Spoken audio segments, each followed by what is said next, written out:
Hey YouTube, it's the Morning Brew. Happy Wednesday, happy hump day, happy middle of the week. I like me sporting a Father's Day shirt. I don't know if I worn this on the show yet, but woo! I also like doing a big flash. Uh, anyways, again, good morning and good day to you all.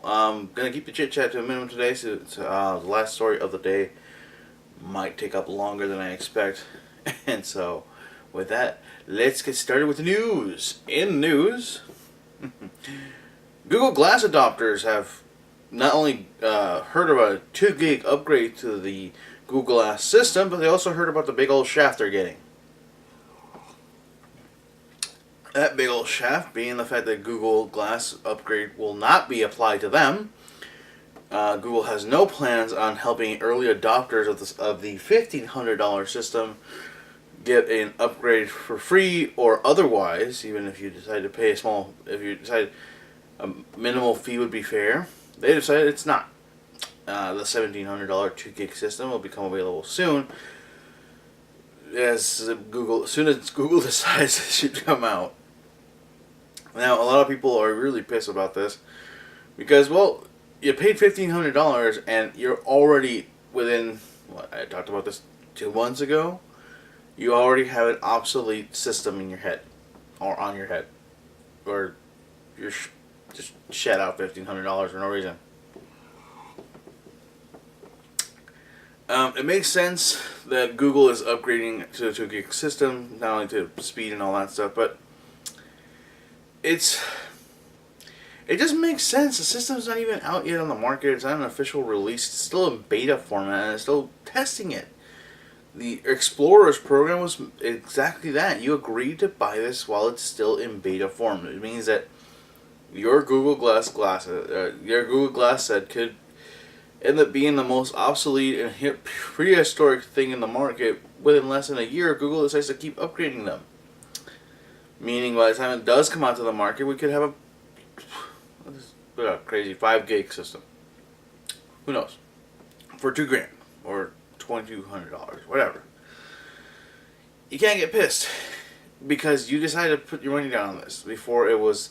You had to be a trendsetter, or whatever the hell you want to call yourself, an early adopter or explorer, or Google Explorer is ridiculous thing to think you could be when. It would be like, that's a good example.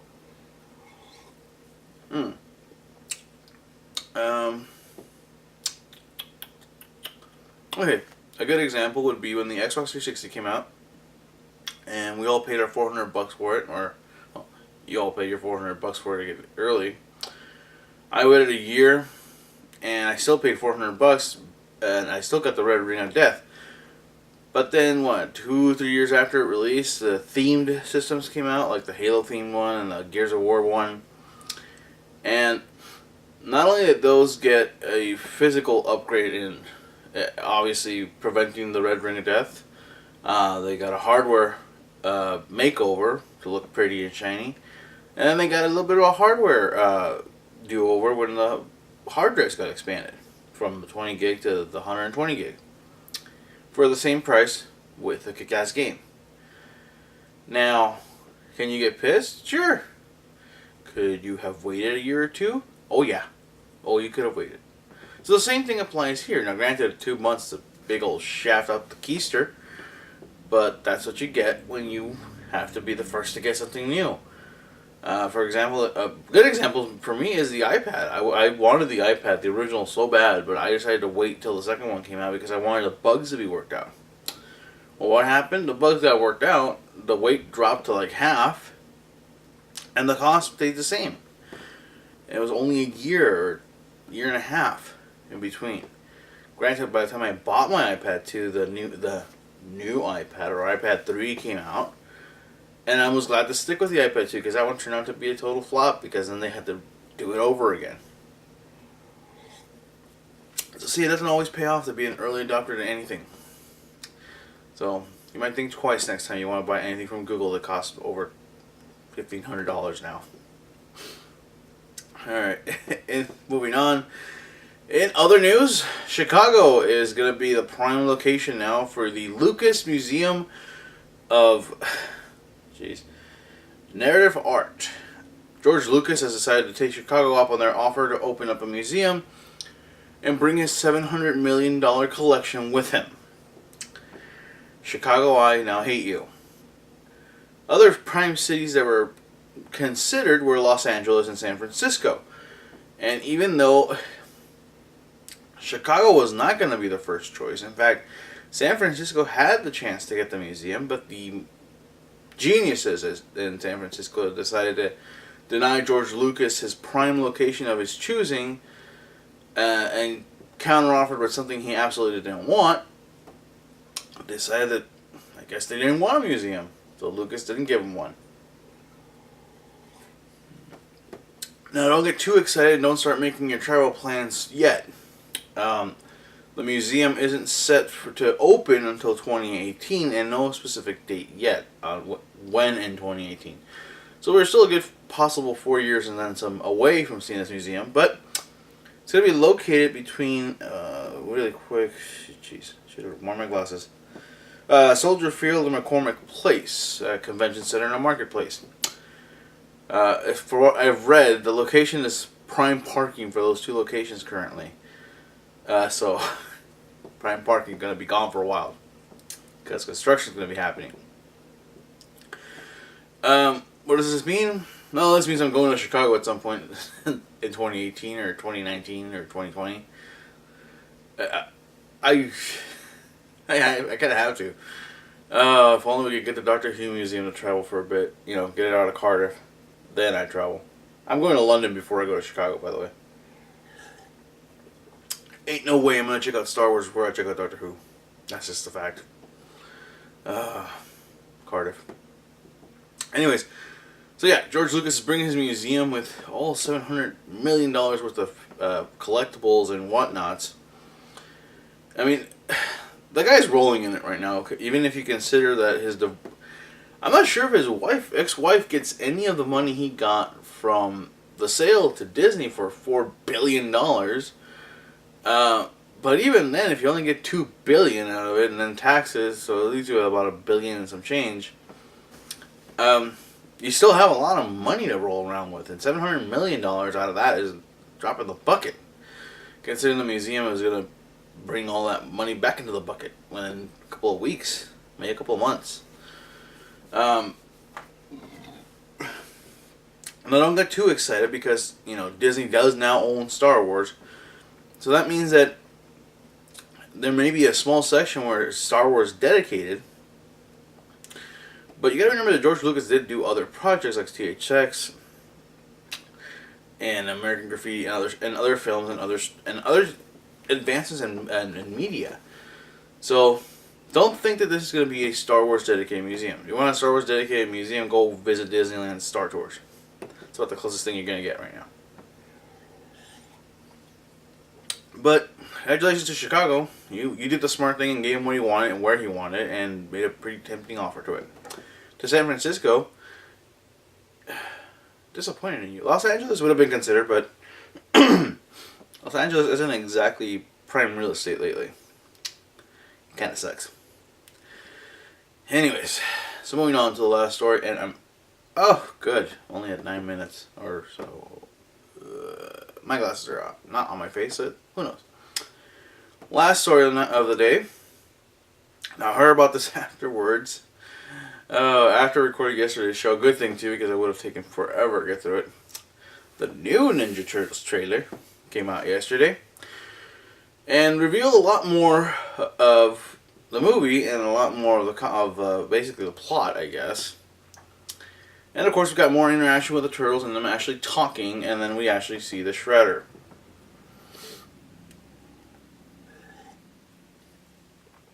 Now, if you're watching the trailer here, okay, this is ridiculous. Now, y'all remember, I don't know if you're old enough to remember, but Ninja Turtles 2, The Secret of the Ooze, basically created two new mutants, Razor and Slash and Reza, or Razor, or whatever his name is. But by the end, we also had the Super Shredder.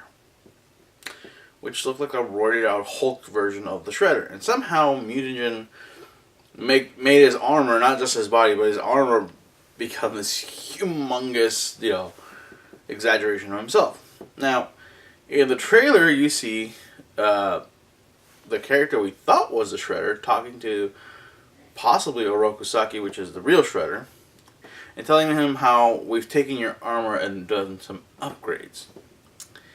Now you can look up Optibotimus on YouTube, or you can look up Pixel Dan, all those guys. You can basically Google or search on YouTube and find people already reviewing the toys that got released early by accident.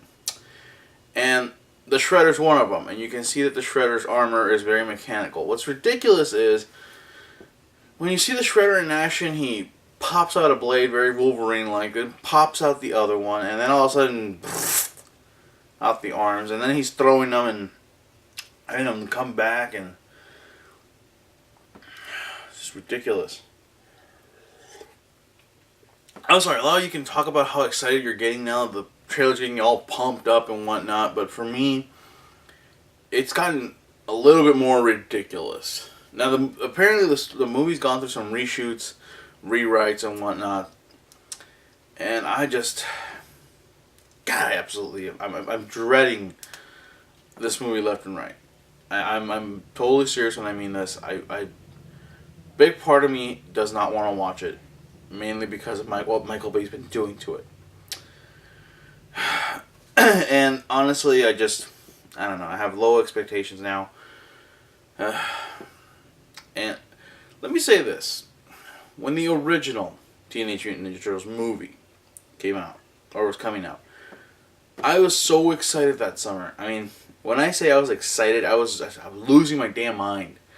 Because to me it was like, oh my god, yes, please! Oh, how soon can I have this? And then I watched it. I can honestly say that I had no words at the time. I also had no real appreciation at the time. Until Secret of the Ooze came out to realize how good of a movie they'd actually made versus Secret of the Ooze and whatever the third one's called. Now, this one's coming out, and I'm sure a lot of fans are, going to go against me when I say this, but geez, you really hope that this is the only shot Michael Bay gets at it, because he's the biggest internet troll in the world, and I just honestly feel like he's taken Transformers and he's absolutely ruined that entire property. The fourth one is the only excuse the fourth one is to be made is to have the Dinobots come in and have Dinobot toys be sold. And I'm sure if they do a fifth one, it will be the Constructicons of coming back, or if not, other combining, sets of the combiners coming out. I don't know.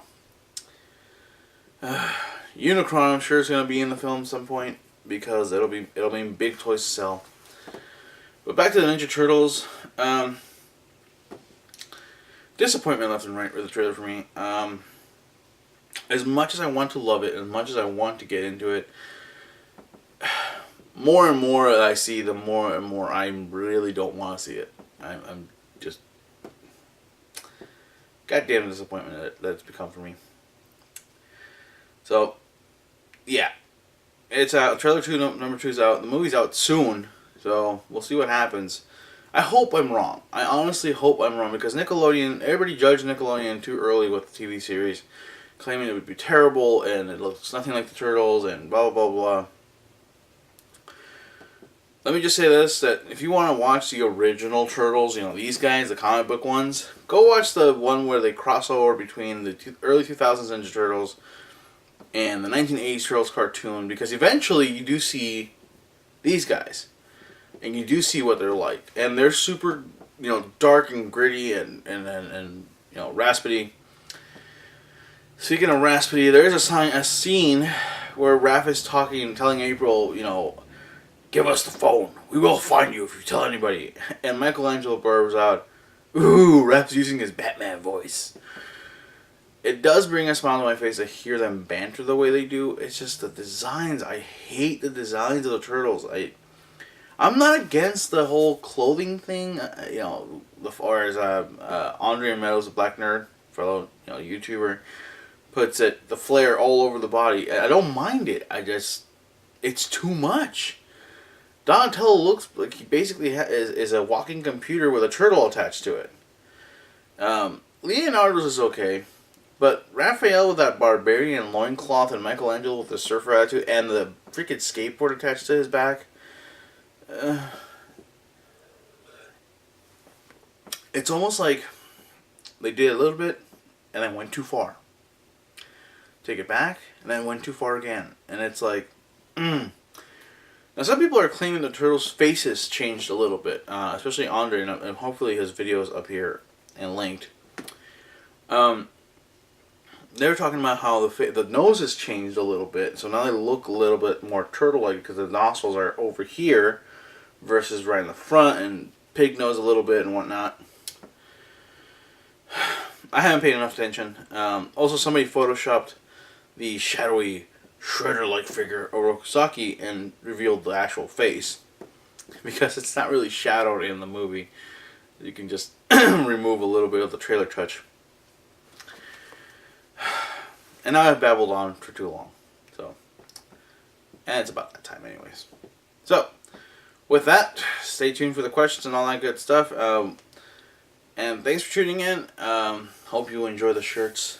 I hope you enjoy the trailers. And happy hump day. Till tomorrow when it's Throwback Thursday. And God, I wish I had a Fez for Fez Friday, because I'm making that happen. I'm going to get a Fez soon and make Fez Friday a thing. So till next time, I'll see you in the next episode, next video, tomorrow, whenever. Just make sure you watch it. And thanks for tuning in. Till next time, do yourself a favor. Enjoy your brew. Hey, thanks for tuning in. Thanks for staying to the end of the video. Make sure you tickle that subscribe button, do the like and share thing. Do the whole spiel that we go through. But, for now it's time for the questions. So, Google Glass with the upgrade. How do you feel about them upgrading in the middle of a beta test and basically shafting everybody else who adopted early and paid and shelled out $1,500 to get in on it?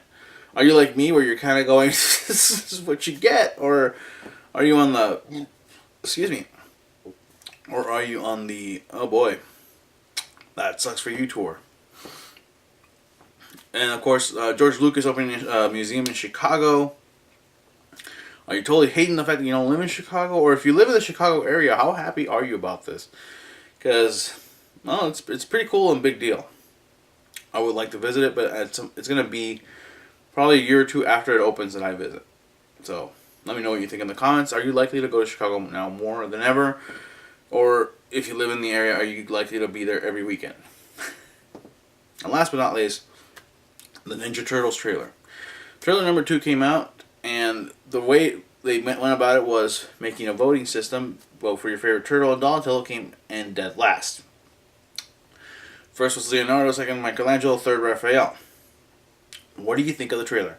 Are you with me in thinking that the Shredder, Michael Bay pumped steroids into every single character here and just feels like it's going to be a roid rage fest the entire way? Or are you like a lot of optimistic people out there and thinking like this could be the best thing they ever done to the Turtles and we just need to wait? Or more like in the middle and think, well, it could be like Transformers, it could be a little bit of good, a little bit of bad. It'd just be nice to see them on screen again. Let me know in the comments. And as always, thank you for tuning in, and thank you for all 20 subscribers so far. Appreciate every single one of you, and I love the fact that you're there. And thanks for tuning in every chance you get. So till next time, and as always, from the bottom of my heart, take care.